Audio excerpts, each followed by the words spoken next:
All right. Out of all the games you have DM'd for DuWo, including one-shots, side quests, what group of PCs do you think would win in a battle royale? Are we talking like same level or where they are currently? And also, like, what are we classifying for battle royale here? Are they going against each other?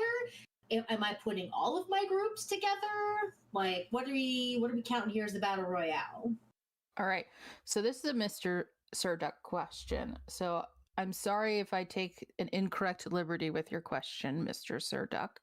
But let's say current level and the battle royale is against all the other DuWo groups. Who do you think comes out on top? Invictus Sanctum. You know what? I'm sorry. It's going to be Invictus Sanctum. I disagree. Ooh. Honestly, I think the Cloud Chasers. I think the Cloud Chasers would sit back, watch the other groups destroy themselves and lower their numbers, kind of because they're lazy, and then go in and end up destroying everything with their adult white dragon friend. I think the Cloud Chasers would take it all. Rebuttal. Why would Invictus Sanctum win? Scratch, Halstrom, have at thee. Between tactical nuclear device number 1, tactical nuclear device number 2, and Lachlan, tactical nuclear device number 3, in and of themselves. That's why I think they would destroy themselves, because let's be honest, Scratch and Halstrom don't work that well together, and Scratch and Lachlan definitely don't work that well together. They're going to get into each other's way, and there's going to be a mishap, especially in the heat of battle with like 5 other groups, because you got Lights Gambit, you've got Invictus Sanctum, Cloud Chasers over on the hillside eating sandwiches. You've got the group with Mishanri and the gnomish detective. You've got Group B with the dark sorcery and basically the convicts. Yeah, the convicts and then the fucking parole officers. And then you've got the trio, the 2 dysfunctional siblings and the pirate. Yeah, my straw hat pirates. So yeah, my quartet crazy. I really Journeys and Jertori. What are they doing? And Lights Gambit, yeah, Lights Gambit. I mean, they would be the most courageous of all of them. They would probably do the first attack. They'd probably rush right in and. You're saying no one picks off the Cloud Chasers for easy. No, I don't think so. Squasher. I don't think so. Aren't the Cloud Chasers still like level something very low? Yeah, but they have an adult white dragon. Yeah, but I think we have a group of people that could take down a white dragon. But after taking down all the other groups too? Yeah, but Scratch has Salt, and Salt just got upgraded. True. I don't know. Rolo. And Rolo. That, of course, Rolo. The best boy. I don't know. I'm partial to the dragons because, like, dragons are master tacticians and long-lived, and even though they're a bit greedy and pompous, I mean, the mental capacity of a dragon itself, especially since that's who's basically guiding the Cloud Chasers now. But if you take out the dragon, the Cloud Chasers are kind of doomed. True. And between Scratch with Salt's upgrade, between Shadowface McStabby Stab, who fucking killed your Shadow Dragon, did the most damage to it. Yeah. I think Invictus Sanctum, I don't think it would be a wide win. I think it would come down to probably the Cloud Chasers versus Invictus Sanctum. But I feel like Invictus Sanctum would take it. Believe me, I hate voting against my little chaos gremlin, but I don't know. And here's the other thing. Lights Gambit would make it further than you think they would. Oh, absolutely. Especially High Pirates would be eliminated almost immediately. Love you all dearly. Fucked. Yeah, especially if Lights Gambit had all of their MIA/dead comrades with them. I mean, Lights Gambit's just so big. Lights Gambit is a guild almost to itself. So I don't know. Well, and Invictus Sanctum has some missing members too that are all power hitters. True. Yeah, agree to disagree. Oh, of course. I love to see it. Okay. What was something you did that made a good story element and took liberties on instead of adhering to the dice you had rolled? Sacrilege. We're not allowed to talk about that. Never once done that. Only ever have gone by the dice rolls. Sorry, I'm allergic to my own bullshit. We're not allowed to do that. Not allowed to talk about such things. What happens behind the DM screen stays behind the DM screen. Wow. So The you're telling me stars are not in position for the sacrifice. Yes. The stars. Sacrifice. Not today. Audience, what you're hearing is a load of bullshit coming straight from the source. You don't have to go into grave detail. That would hurt the feelings of your players. I'm just asking if there maybe is a general situation that's happened. Maybe you didn't want a player character to die that would die, so you narratively took charge. You gravely miscounted the difficulty, and you gave a baddie a few more hit points than they have on their character block. Okay. All right. Lights Gambit had to go retrieve a staff for a wizard that was a very powerful staff. And they had to interrupt a ritual because the cult that had the staff was trying to use it to summon a Draco Lich from the depths of this chasm. And the party was already looking kind of worse for wear. And I was keeping track of how many rounds the ritual had been going on.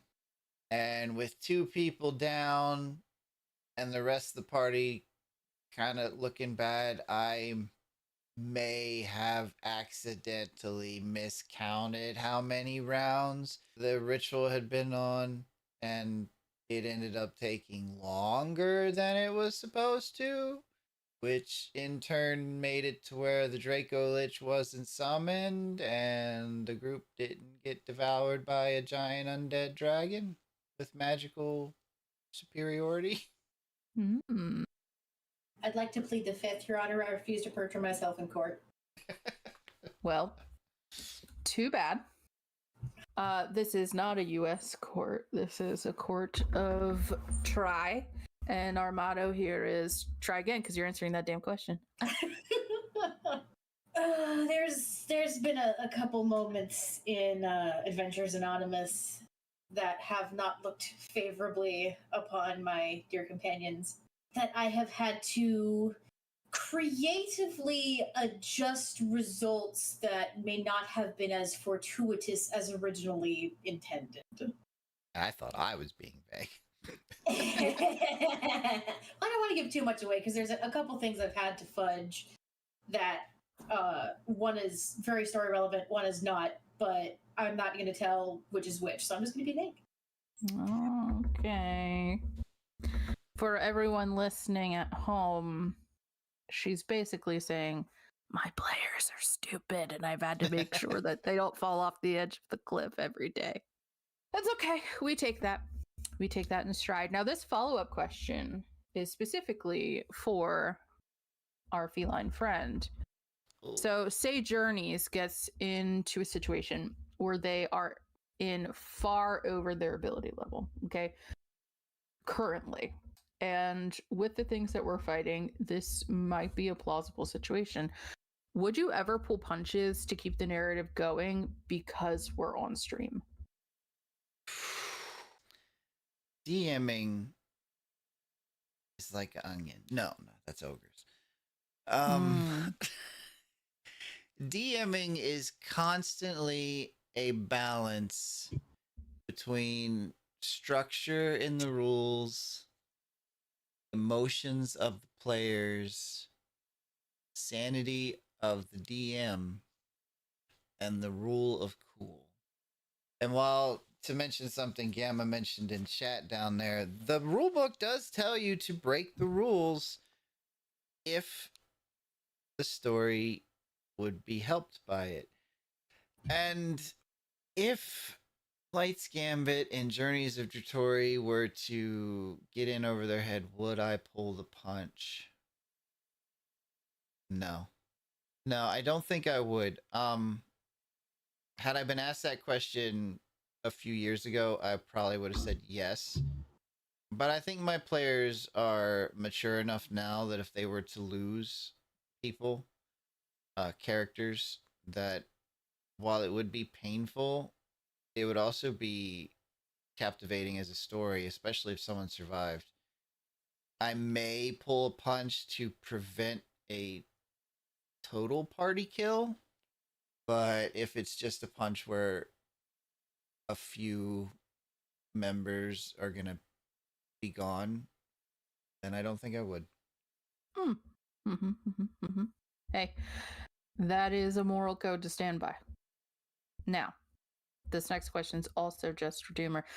Don't get jealous, Okami. It will be your turn soon enough. This question for Doomer is, what was the inspiration for Dratori? Oh, wow.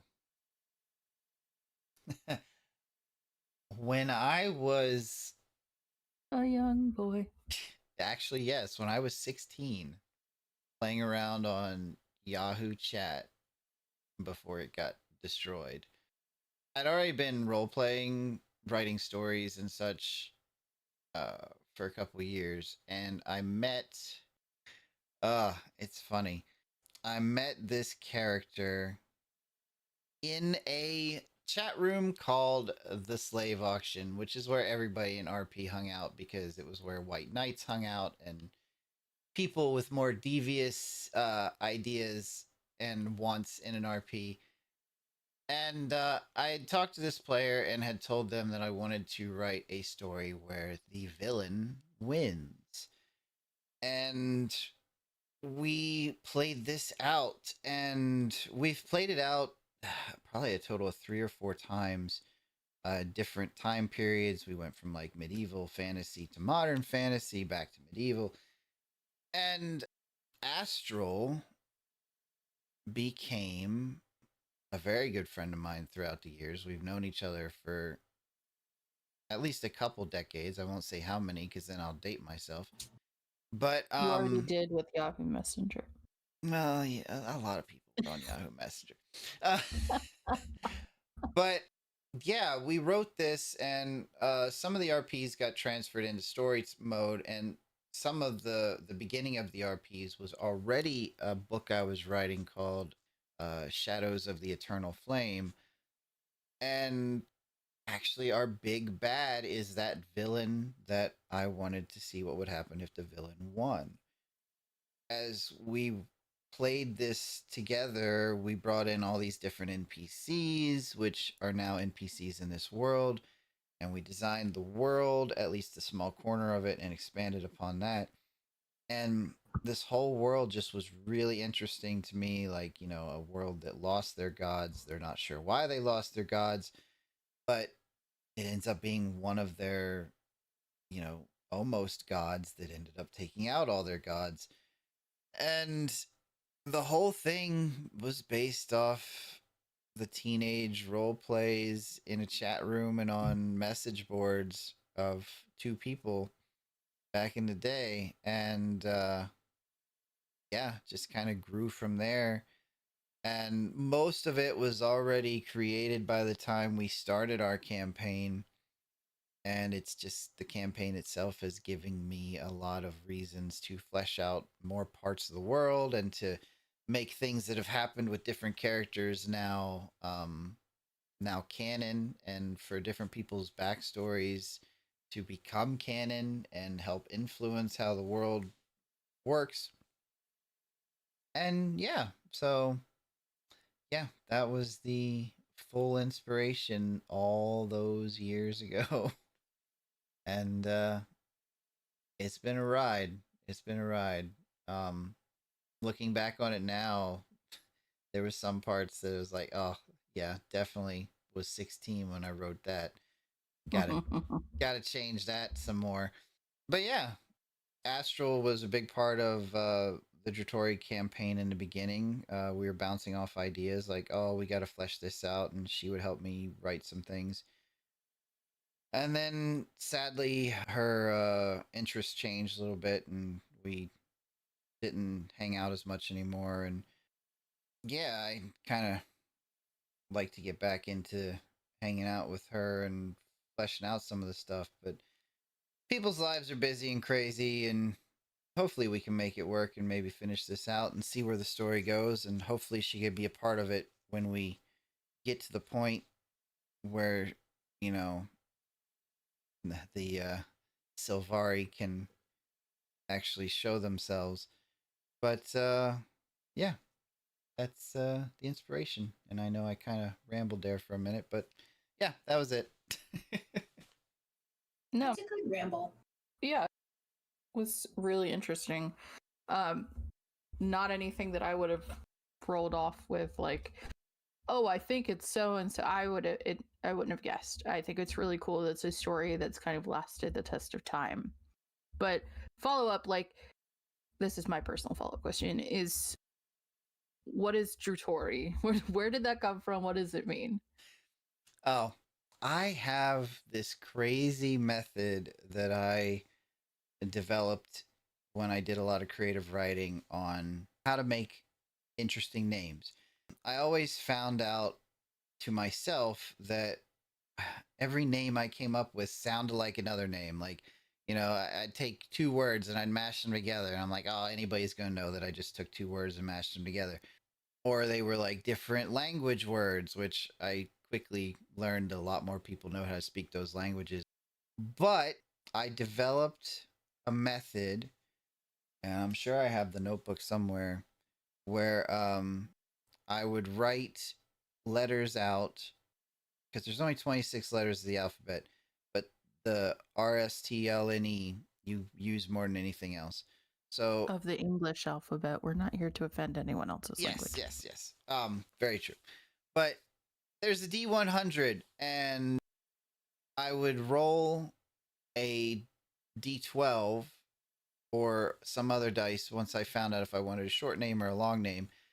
And I would roll that dice a few times and pick out the letters that those dice would give. And I'd attempt to make some form of a word with the letters I was given. And of course, once I have some kind of like, you know, Drew, Tori, you know, some syllables that sound plausible to be made into a word, then I just would go in and add letters or subtract letters or adjust the sounds, just to kind of give the words more of a randomized feel, and not like, oh, that's derivative from Constantinople, or that's derivative from London, or that's derivative from any of the famous towns in the Forgotten Realms. So yeah, I have a dice system, and then I just kind of tailor whatever the dice results were and use that as kind of a jumping off point.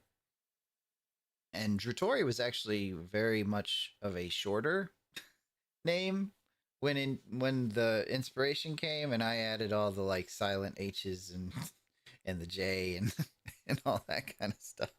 So yeah. And why did you change the name to Drutori? Okay.